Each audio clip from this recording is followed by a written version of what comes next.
Okay, here we go with Rachel Courtney. I just very spontaneous phone call. Are you up for a Zoom interview? And you are. How are you? Good. Yeah, I'm good. Very, very spontaneously, but Yeah. So in 2020, you came in fourth, and last year, same as me, you didn't make it to Wyoming. What brought you no. back?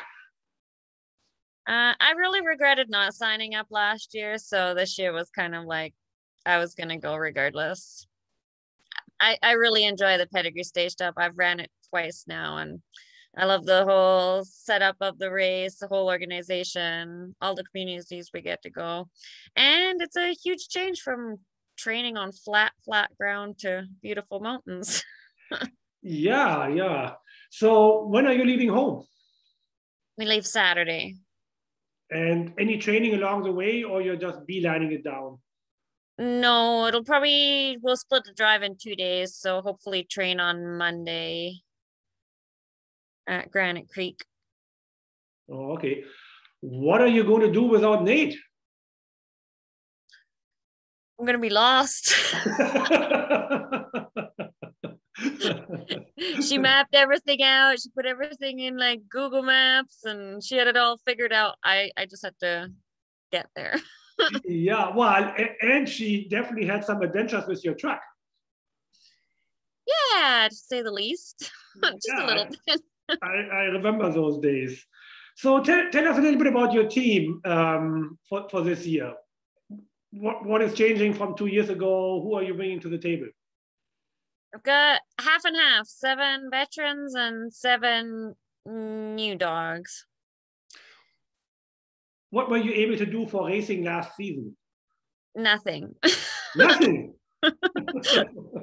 Nothing. So most of my young dogs, so 2-year-olds, have never seen a race before. So that'll definitely be interesting from that angle. I mean, we've done lots of past training and meeting other teams and training, but they've never actually been to a race environment. So that'll be new for them.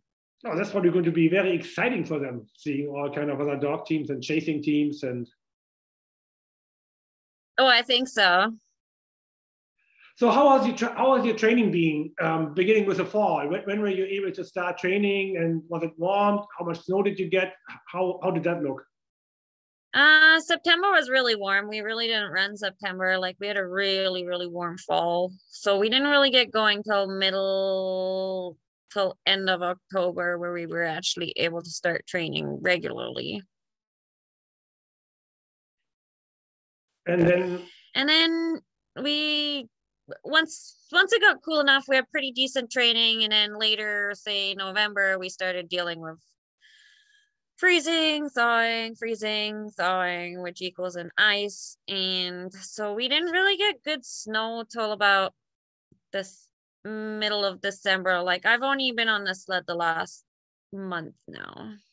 okay, well that's more than some teams. Some teams haven't not even been on the sled at all yet. I know. And like truthfully, usually December is really bad around here. And it wasn't great this year, but it was better than I've had other years. So What does it usually make it bad in December?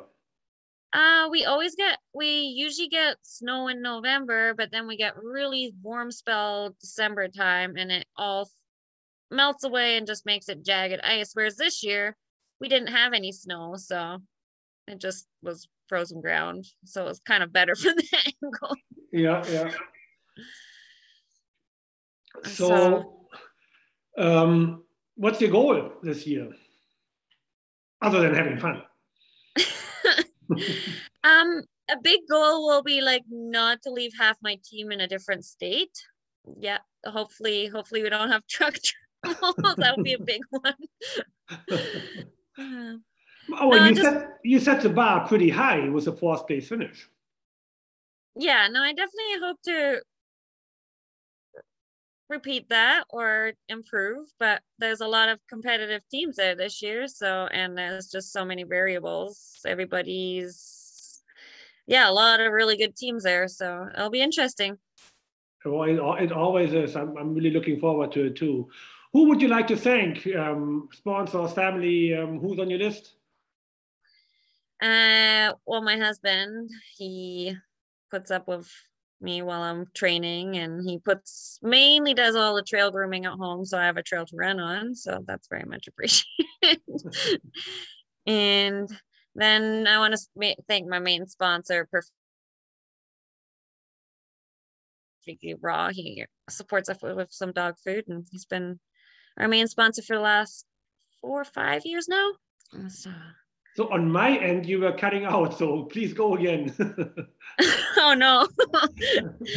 Well, I'd like to thank my husband first most, as he puts up with me doing all these long training runs. I've got a 1-year-old now too, so he's often here watching her, or he's out helping me groom the trail because he does most of the trail grooming around here. So I have a good trail to run on.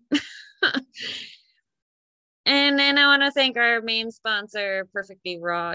They've been supporting us for the last 4 or 5 years with dog food, and been really good to us. Nice.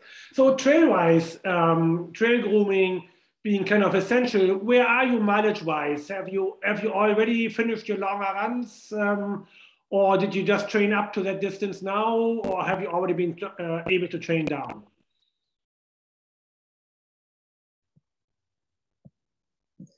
No, like I've finished my long runs now a week ago, and I go all the way up. Like my last long run would have been a 37-mile run.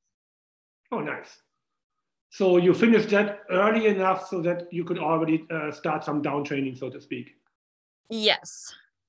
Well, that speaks volumes about your training, so that's going to be interesting to see.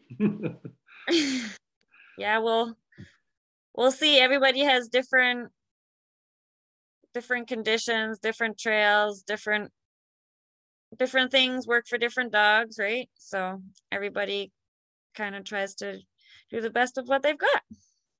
Well, thank you for being so spontaneous, and safe travels, and hopefully see you down there in, I think, about a week from now.